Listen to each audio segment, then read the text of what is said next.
How are you doing, by the way? Well, I'm doing well. I'm actually doing a little vacation working time here up in the great state of Colorado. Spring is sprung and it's just beautiful outside. I'm inside, as you can tell by the old nose that's showing up here. I got a little sun. Oh, that's great. That's great. That's But great. so we kind of finished off what we would might call season two. Um, And I was thinking as I kind of rehashed in my mind how we went through season two. I know we started with some leadership topics way back. I think we started with human-centric design kind of to kick us off. And that started to steer us towards the new emphasis within the new PMBOK 7. I think right in the middle of season two, we saw PMBOK 7 come to fruition. So we went from there, and then towards the end of what we will call season two, we started going with exam content outline topics, which were, some more technical process oriented. So going from leadership to process to, what does that look like for us? Well, first of all, again, it feels like completion.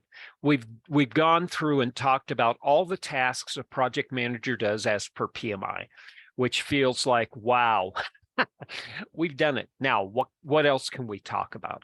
Yeah. And that was the big question. One of the things that I do when I feel these like these gating positions, like the end of phase or end of a project, I say, okay, let's do a retrospective. Yeah. That's the next step. And let's see if we can capture anything that was striking. So I thought that would be a good conversation for us to have. Basically a best of reel for season two. How does that sound? That sounds good. I'm wondering if you have a vignette to kick us off, a little story, a little something, or are we just going to go right in? I have, well, it's a quirky story. But you know what? It's silly and very goofy, but at the same point, it actually talks about something that is really important. Yeah. So in our consulting group, we had been going for a year and a half, and the vice president of the organization said, we're going to initiate an organizational PMO, and we're going to standardize everything. And one of the things you're going to do is going to use a post-project retrospective slide set, and you're going to build it as you're meeting. And each one of the projects is going to have basically this set of metrics on slide 3, this set of objective on slide 4. Number 5 were the success criteria, and how the team and everybody felt they did it. And then lessons learned. One of the things that we never actually filled were a bunch of bullets on the lessons learned slide. It was just like an empty one, right? So what I and 2 of my friends did was we started putting little silly things on that slide, just one bullet. And we said the best restaurant we went to for this project. And you can't believe how that kicked off the brainstorming like nothing else. And all of a sudden they were talking about the bad restaurants, the good restaurants, the restaurants that were open at 1 a.m. And then all of a sudden they were talking about the work and the hotels and how they were having troubles. And we were actually getting into the juicy details that a retrospective really needs to get at. And I found it exciting. And at that point, I decided that crazy information is good. It's strange. You don't want to limit brainstorming. You get those crazy ideas. And that's why I thought best of for this season 2 would be you and me. Maybe we can come up with some crazy ideas here. Well, I think we can. And as I mentioned in my opening gambit, I talked about the fact that we actually began this season with human-centric design. And I know that's oriented towards systems thinking and towards building systems. But what's more human-centered orientation than the best restaurants in town on a project? And again, human behavior is such an indicator of good or poor performance of a group. that we can't ignore the fact that it wasn't just a valuable set of topics, it's a necessary set of topics, especially in these times. We've been going through this discussion with these exam content outlines and the other items in session 2, and we've had a world, right, that was just off the rails, and it's stabilizing now. But again, we can't say it is stable. Right. So I think this is a really good time for us to catch our breath and actually see what else can we talk about to further help our audience and ourselves clarify what we can do. Not just, talk about things that are fun, but also find little pieces of gold that we can actually share that can, stabilize at least our little corner of the world. Your little story reminded me of a project that I worked on in a large Midwestern state. And our indoctrination, shall we say, the first thing we had to look at was a SharePoint site. And when you opened up the SharePoint site, you know what it said? Here's the top 10 restaurants within walking distance of the office. So I think a lot of projects have picked up on the fact that we have to link arms, stack hands, shoulder to shoulder, arms around each other, and just enjoy the work, no matter which side of the project delivery equation we're on. Oh, certainly. You get that out of the way. You figure out how you can work well together, whether it's from a functional or behavioral standpoint. It can do nothing more than improve the project performance. Well, and some of the topics we did talk about, we went from the leadership topics, we went through the new PMBOK, some of the principles and the domains. We explained those, but I think we always kept it kind of oriented towards the people's functioning on projects rather than the nuts and bolts of projects. But if we were to look at, and I'm going to ask you this question, if we're going to look at the technical aspects or the process-oriented aspects of projects versus more of the business-oriented or the people-oriented aspects, which ones do you think, or which ones were more meaningful to you personally? I think going through this cycle of research and organization, it's the business-oriented function. It really enhanced my understanding of how influential business, politics, and culture are to, number one, the value of project management in an organization. Number two, how project management and how project managers are able to function. And it left me with a lot of unanswered questions. If I have a dysfunctional organization, is it my role to fix the organization? Of course not. But what can I do? If I'm in a functional organization, I don't have a lot of authority. How can I actually, if I know I'm pushing this project uphill against culture, how can I actually do it in a way that actually doesn't burn bridges, yet it still makes the project successful? And I think it left me with a lot of really good questions like that. That was what was exciting for me. How about you? Well, you're just what you just talked about just sent off a whole bunch of little mini explosions in my mind because I was thinking so many different things as you were talking. And what struck me, I agree with you. First of all, let me get this out of the way. I agree. The business-oriented topics that we talked about were much more exciting. And like you mentioned, the research to get kind of the knowledge imparted through our podcast on those business-oriented topics, but also just reflecting back on some war stories. The war stories had nothing ever to do with a failing piece of hardware. They always had to do with a failing piece of personware or a success story around personware. So yeah, that was most exciting to me as well, the people side. Yeah. And everyone, I would suggest to our audience that one of the most valuable things we can do is start turning our experience into these stories and using these. And I would recommend that you write them down right now before you forget them. And, I'm not talking about publishing. If you want to publish, I've been doing research on the best websites where somebody like you or I could publish and be recognized for it. But second of all, just to be able to pass these nuggets of gold onto the people around you. Storytelling is such an important skill. Well, and you mentioned that a couple of years ago, I wrote 156 blog posts. So 3 a week for 52 weeks. Figure it out, right? I'm a project manager. You have to be logical. You have to come up with some sort of equation. But you know what helped those blog posts be interesting, and what got me a lot of conversation back as a result of those were the stories, because the stories made the topic come alive. And a lot of people go, I lived exactly what you lived. I can see that person doing that right now and how I handled it. So yeah, those stories probably, well, it's the old adage, a picture is worth 1,000 words.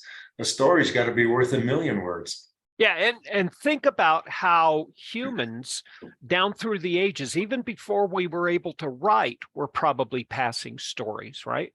They were. Yeah, exactly. Either it's wintertime and you're around a fire, or it's summertime and you're outside looking at the stars.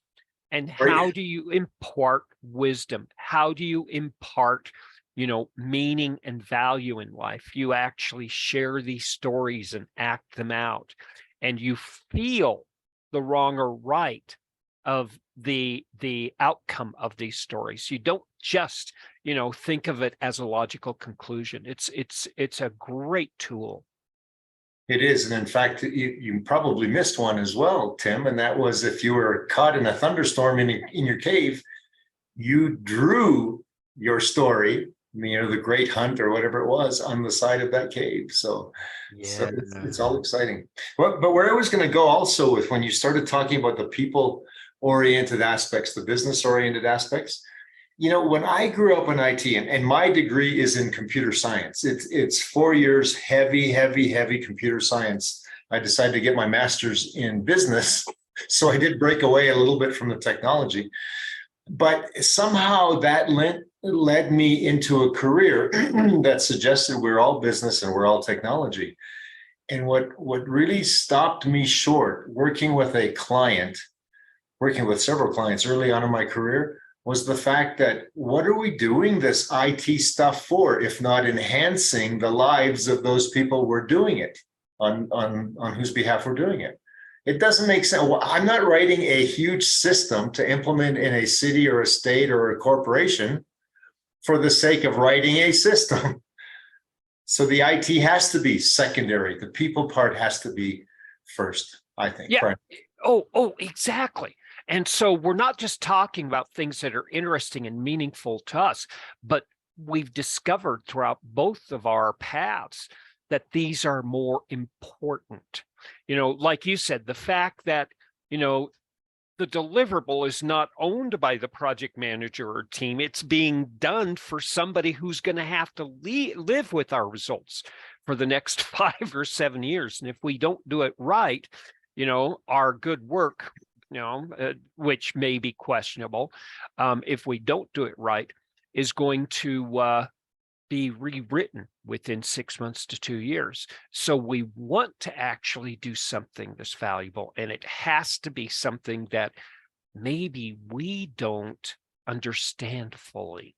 So it is that process that actually keep us within the guardrails, and it's the understanding of the context, which is the business environment, but it's also understanding how we approach, our work and the objective of the work and the purpose of what we're doing, and putting it all together. I really do think keeping that focus on the fact that there are somebody called stakeholders, and we write for them, we don't write for us, that actually is one of the best concepts and the most important concept that we can embrace.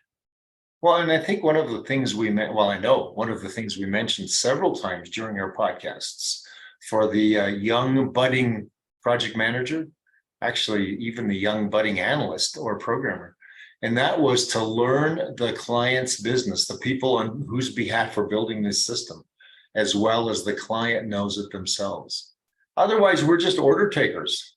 We're just, people who say the client says do this, we just do that. We don't think about what that means in terms of benefiting our client. But if we know the business as well as we know our IT processes, we will be much more successful. Oh yeah. And think about it this way, I'm not just implementing software. I'm not just putting a system together that automates. I'm actually solving a problem that's never been solved before. There's a little bit of ego in that, but there's also a whole bunch of satisfaction. And that's, again, this is not just something that we can actually reserve for ourselves. It's valuable for us to feel that, but we are in a unique position to actually impart that satisfaction to a whole group of people, the people who do the work and the people also who live with the results of the work, which is astounding. I am just fascinated, and I enjoy project management even more than when I started it quarter of a century ago. Yeah, and it extends, by the way, not just to those that we're doing it on their behalf, but to their audience as well. So a lot of times, let's just take a simple thing like a stock brokerage, for example. We build systems to make the brokers' lives easier or the admins' lives easier, but more importantly, for those people on the other end who are using those systems to trade. So we have many, many audiences, many, many stakeholders. Yes, and it's astounding to look at my career and to look at the projects, and it's not just me, but all project managers. Fundamentally, a project is a change, and it's a positive change that solves a problem, creates value, and it actually improves the experience of the people who are going to use it, as well as the people who are going to develop it. That is the best of all worlds. I have some wonderful war stories of between 2001 and 2003, visiting certain national boards of exchange, and working down in the sub basement with the people who handled the hard iron, and trying to actually get more threads and more processing power through refining the operating system. And that's exciting work, and nobody knows about it, but it's just amazing at the breadth and the width that project management can influence. It really is fun. Well, influence is a huge word for us, because a lot of what we do as project managers, whether we are outside consultants or whether we're part of the inside IT shop, we only have so much authority. But as a result of where we sit on the project as project managers or even as leads, we do have a certain amount of influence. And therefore, it's not just the bits and bytes that we learn to use and to mobilize. We also learn to use words. We also learn to use persuasion, and we also learn to use influence, so that we can not, and I'm not saying steer the stakeholders to what we believe is correct, but to steer them into understanding what they believe is correct. Yes. See, this is what I had fun. This is the next topic I wanted to talk about. The big picture of project management, not just looking at process and leadership and business and looking at the individual discussions we had, but the big picture. And that's exactly where I wanted to go with this. It's looking at influence, having an environment that you can shape in such a way that the people who participate in the work can do things beyond what they had thought about in the beginning of the project. And the same for me. Starting off in a project and managing the environment such that we end up with something better. It's not just solving a problem, it's actually opening up a whole different opportunity for an organization or a company. It's actually influencing the direction of strategy of what we're looking at too, which is incredibly powerful. I'm on a couple projects right now that are doing just that. And I'm thinking, how lucky can we be to be just participating in this? And here we are as project managers, taking ownership and actually, engaging in this. It's fascinating. Well, and then when you see the results of your efforts out there in the real world, and you're the unsung person behind the scenes who helped make it happen, I mean, you don't need to have a whole bunch of people throw accolades at you. You just need to be proud of the effort you did, because you're seeing the results out in the real world. I remember one of my mentors, he had already been a project manager inside a silicon manufacturing company for 20 years, managing product life cycles, right? And he was brilliant, but he was very humanistic. And everybody, he would usually have some type of a small event that he pulled together for his big projects. And it was wild because he'd be getting everybody excited at the beginning, but then you could actually see him, and he was just like this. He was just looking at everybody else, and he was taking inventory. And then you could see him in his head thinking, okay, what can I do to top this? Yeah. That's, and I think about that too. It's, this was fun, but can we actually scale this fun? Not just, again, solving problems, changing the way people perceive they can get work done, but also, can it be engaging and fun? And those are the hallmarks. Those are the objectives and key results that I'm looking at when I enter any project. Well, and let me throw something else at you, because even as I personally oriented myself more towards what you just described, the benefits to me as a person and the benefits to me in my career exponentially added to my ability to serve others, and actually made for a I hate to use this term, but I'm going to, a self-actualization that I hadn't understood before. And I'll give you a couple examples. One of the things I worked at very, very judiciously is the ability to write persuasively, to write logically, to write concisely. And ever since then, I have been actually called out by my clients several times for very important letters, memos, emails, whatever, that had to go to, say, legislative bodies or stakeholder bodies or that sort of thing, because they knew that I could do the job for them in a way that they themselves could not. So what did I do? I spent extra time learning how to write well. And as a result of that, it garnered me actually additional income. And isn't that awesome? And again, we understand the value of self-learning and training. Yeah. And, in our project management classes, we talk about, the necessity for a manager leader to be training everybody around them and also training themselves, right? I don't think this is my opinion. I don't think this gets enough visibility, or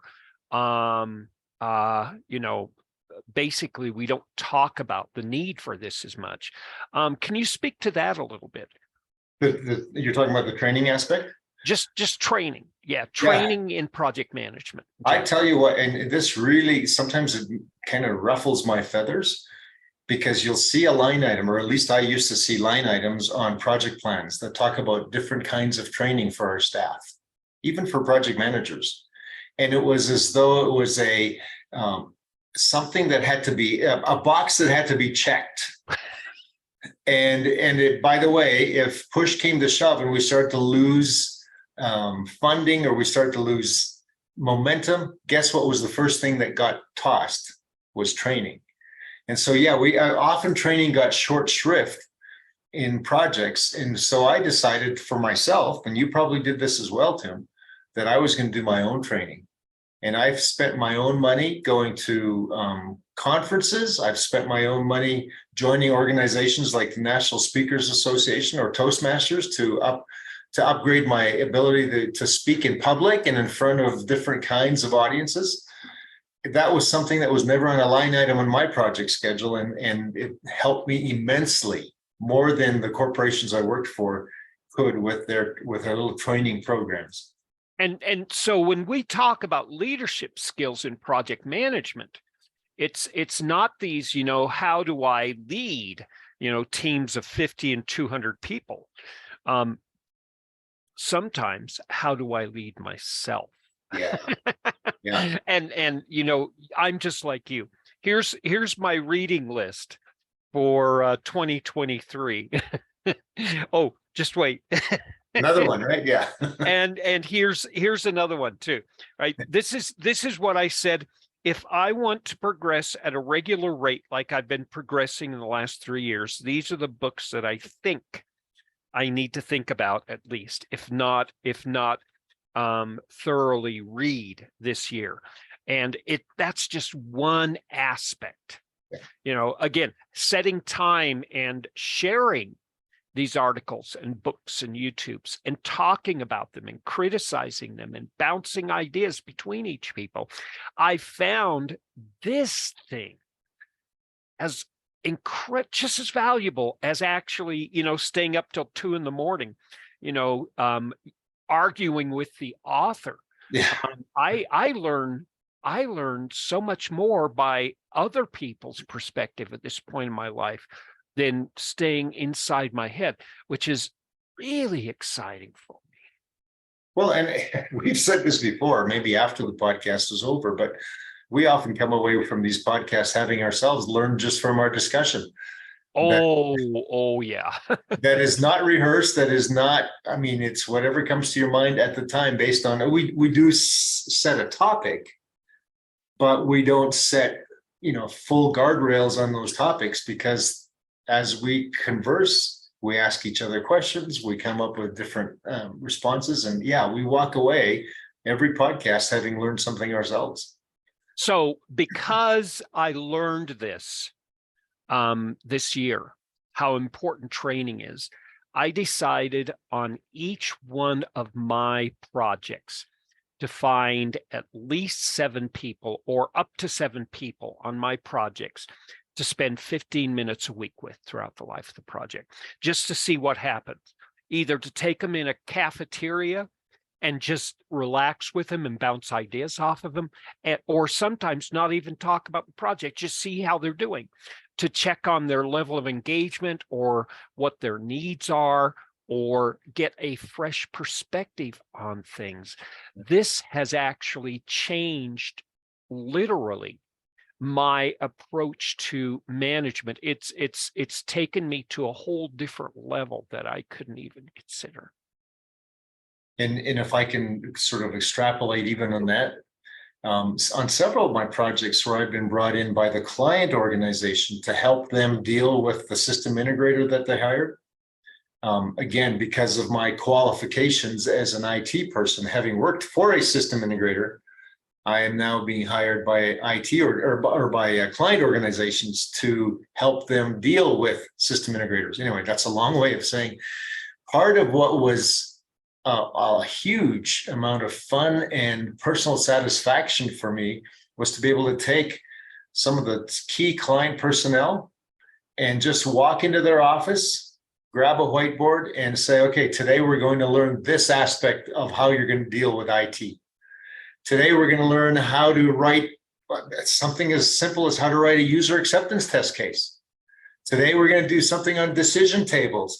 But again, it's not so much that I wanted to teach them IT concepts. I wanted to teach them how to react quickly and work well with their system integrator counterpart. And what an incredible difference. When they caught it, they'd go to those requirements gathering sessions or JAD sessions, and they would absolutely blow the system integrator away with their knowledge of what was going on. Isn't that fascinating? Yeah. Yeah, training. This is I knew it inside, Yep. and this was something that emerged not just in our shows as we were progressing through the season, but as I was teaching students. I was reinforcing this concept that teaching doesn't stop with the team. You know, the old adage, always be selling or always be marketing, right? Yeah. No, always be training. Everything is an opportunity to upskill or up knowledge the people around you. And again, it takes you from a management perspective where you're making sure the work is going as predictable, but you're actually creating an opportunity for them to take on greater and more powerful work themselves. So what do you think in your own experience? You know, you mentioned the fact that you're going to spend more time concentrating on the training aspects. What kinds of training do you think you could impart to your team or to your client representation? So I can give you the textbook answer, of course, impart things like conflict management, Yeah. impart things like negotiation, impart things like prioritization, impart things like the value of facilitation. Okay, that's one class of things that I think all project managers can do. I think also from a business standpoint, project managers more and more at this point in how business is maturing in general have one foot in business and one foot in the project. So we're in a unique position where we can actually clarify or teach our project management teams, the people inside the project, about what's going on outside, where we're talking to the executives and the decision makers and the other business managers and explain there. And again, it's an opportunity for us to be translators, taking business language and make it understandable inside the project, and taking project language and making it understandable for the business population. This is a very unique opportunity. And that's actually one of the biggest things that I learned about training. So I've been actually in a situation where, let's say we're doing a requirements gathering, and my IT team, who are very good IT professionals, were in a situation where they were really trying to understand the business. Now, they could read the policy in the manuals. They could understand the regulations as they were being explained to them, so they could begin to formulate in their minds what the code might look like with the results. But I could see when I'm watching these guys and these gals, I could say, well, they're not really getting it. So I stopped, and I've done this more than once. I stopped the requirement sessions. We took a week off, and we took our IT folks out into the field where the end users worked, and we watched them do their jobs. And suddenly, when they came back to requirements gathering sessions, their eyes were truly opened as to, yeah, the regulations say this, but this is what it means to the end user.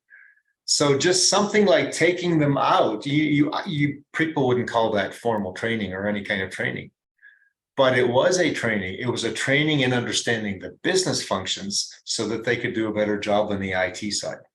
Exactly. And when you look at things like adaptive methodologies like Agile, right? You wonder why there's a requirement for the team to be working so closely with the stakeholder. You've hit the mark with that statement right there. It's a necessity. If you want something that truly actually solves a real problem, you have to do it. It's a necessity. It's not just a benefit. So you had I'm just kind of going off somewhere. You'd rattled off several things like negotiation, Conflict management. That. So if we were to let's take delegation as an example.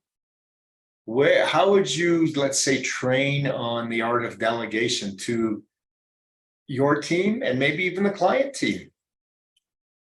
So if there is an opportunity and a need to have people to understand how to delegate within their work environment. Number one, I bring up the topic and see if somebody is thinking about that anyway, because if there's a problem, somebody else is worrying about it as well as me. Second of all, there's a whole set of things that you have to think about when we're thinking about training something like the topic of delegation. Number one, what is it? How do I do it? You know, there's a set of assessments that you do. There's a set of training, and there's a set of validation, and then there's the handoff. And then there's the value proposition, because people need to know that if I'm going to do extra work, like learn how to delegate, or even take on extra work through delegation, there has to be a benefit to me, not just to the work or the project, to me myself, you know, and that's the motivation and influence. And so when we're thinking about that, if I'm saying, how do I actually, you know, go through the process of both selling and doing the training of delegation, it sounds like a bunch of complicated steps, but you know what? If you just understand it, you know, if it's tacit, it's part of human nature. Hey, you're good at that. Why don't I give you a little bit of support and you try it and you can build out your skills? What I just rattled off in 3.5 minutes sounds highly technical. I just did in one statement and one question. So yeah, it's complicated if you want to look at it in theory, but human beings do this stuff naturally, and there's a reason. And delegation is really it's a fun part of the project, because number one, you know, it gives people a little bit more motivation, and yeah, they're going to be putting forth a little bit of effort for now, but it extends their future capability. And if we're able to, as project managers, do this, what does it do for you? See, that's the thing. What's in it for me, right? Right. Yeah. Well, all of a sudden, I have more time to work with my stakeholders. I have more time to list maybe not 5 or 6 people that I spend 15 minutes to work with every week. I can spend 9. And I can spend up at the integration level of the project. And I can be actually interacting with people doing the more day-to-day tactical actions that they're learning. And it creates not just, you know, a better result, but it creates a better process on how we can get results, you know, time over time over time.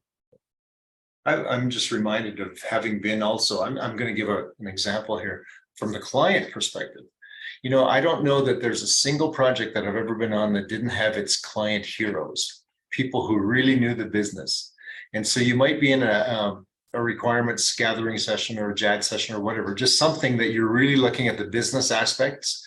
And no matter what session you are, you've always got that one super knowledgeable person. And the other subject matter experts always kind of look to that person, right? They may throw an answer, but then they look to that person.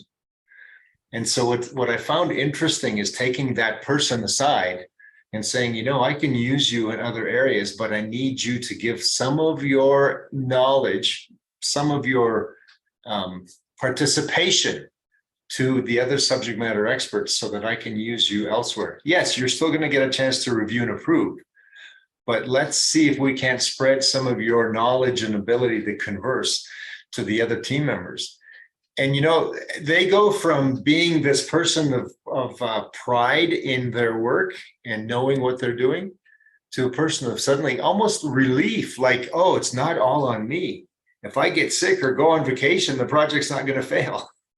Well, and oftentimes it's not people who want to actually do this, but people who need to. Yeah. I was actually teaching a project management course to a mining company up in the Four Corners area in the United States.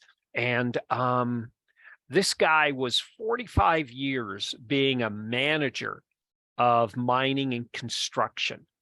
And he, number one, you could see him. He knew all this stuff that I was talking about intuitively. And so him being mature in human behavior and me being mature in human behavior, I was able to actually bounce ideas off of him. He got the recognition he needed, at the apex of his career, but also he was able to impart his wisdom as he knew he needed to the rest of his team. Let me give you one example about this guy, and he taught me storytelling. He said, Tim, we've been through a corporate reorg, and we lost a third of our middle management. It's almost like a divorce. Do you know what middle management is, Tim? Yeah, now you knew. I know the textbook answer. And he said, I bet you don't. And this was in the class in front of like 35 other students, most who reported into him. And he said, it's mom. Middle management is mom? Yeah, because dad sets the rules. Wait until dad comes home. Oh. The mom polishes everybody's shoes and makes sure everybody's shoes is tied. Mom makes sure everybody's hair is nice for school and all the homework is done and everybody has their lunches. And he was able to succinctly create these very humanistic images to impart this. And so not only was I delegating a lot of the training over to him, but I was able to actually learn. Incredibly, very skillful person presenting this craft. And this is where I first observed some of the best of storytelling in my career. I wonder if he would use that same analogy today, though, because Ozzie and Harriet kind of don't exist that much anymore, right?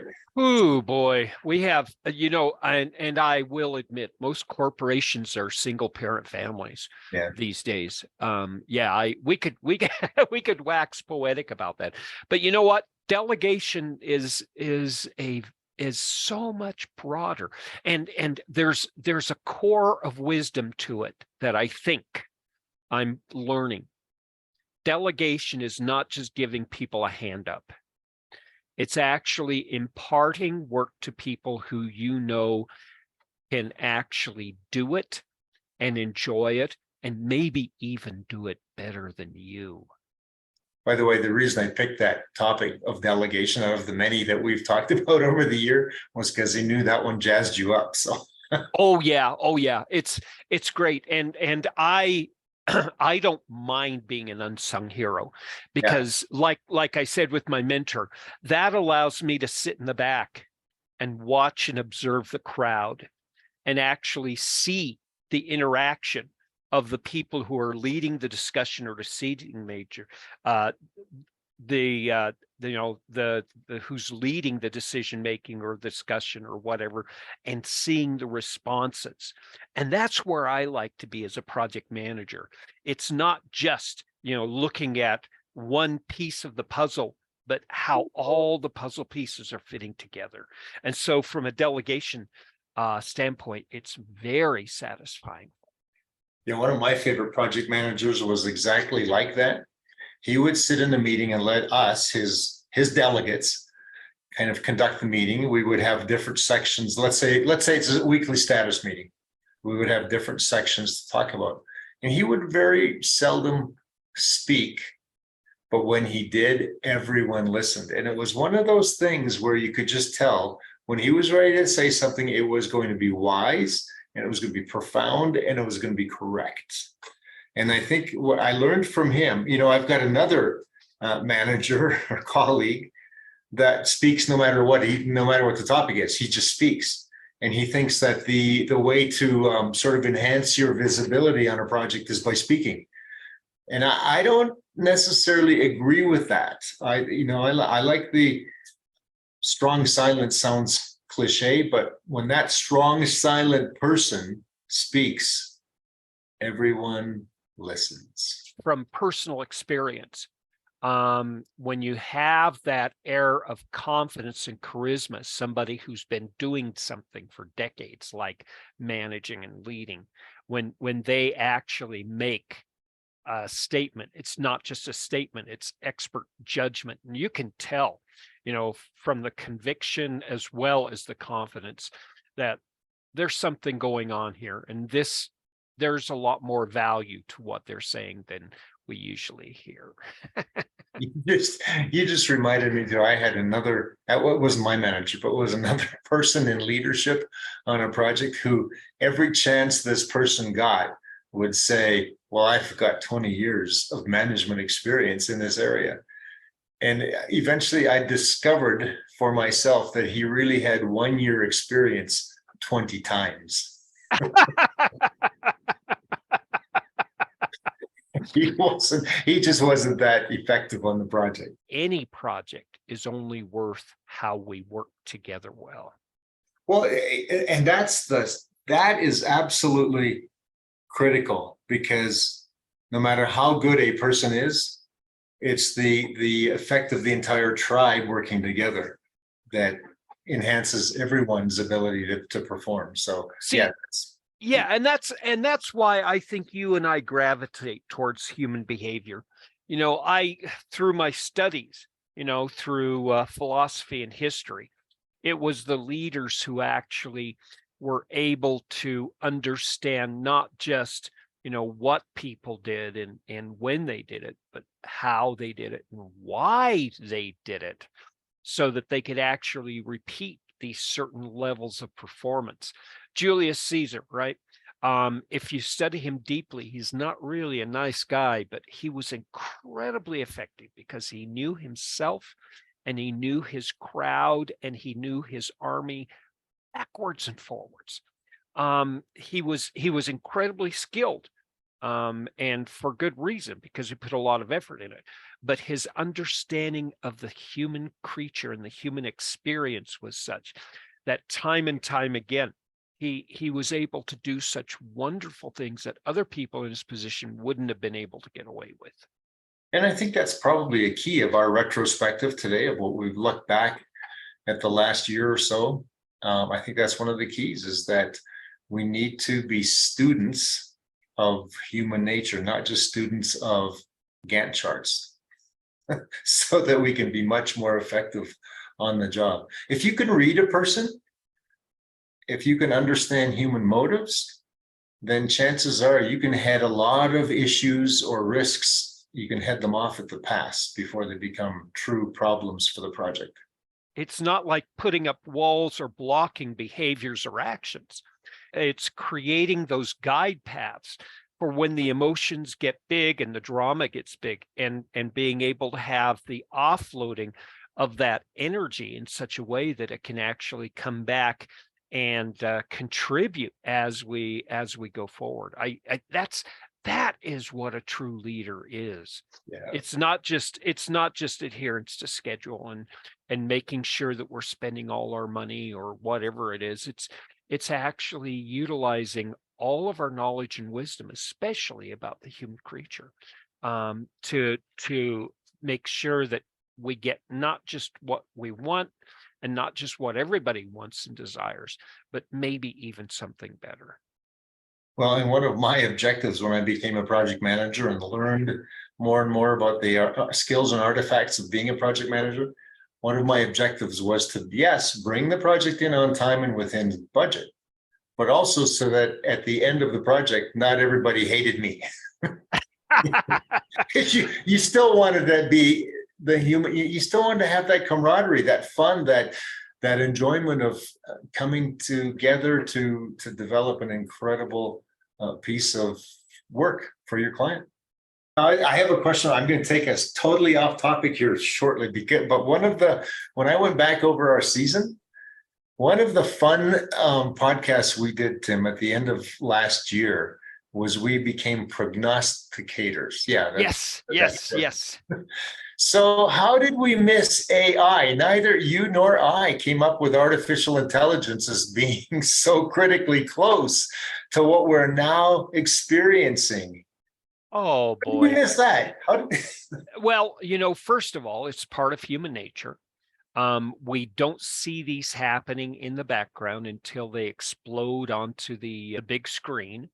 We can talk about black swans.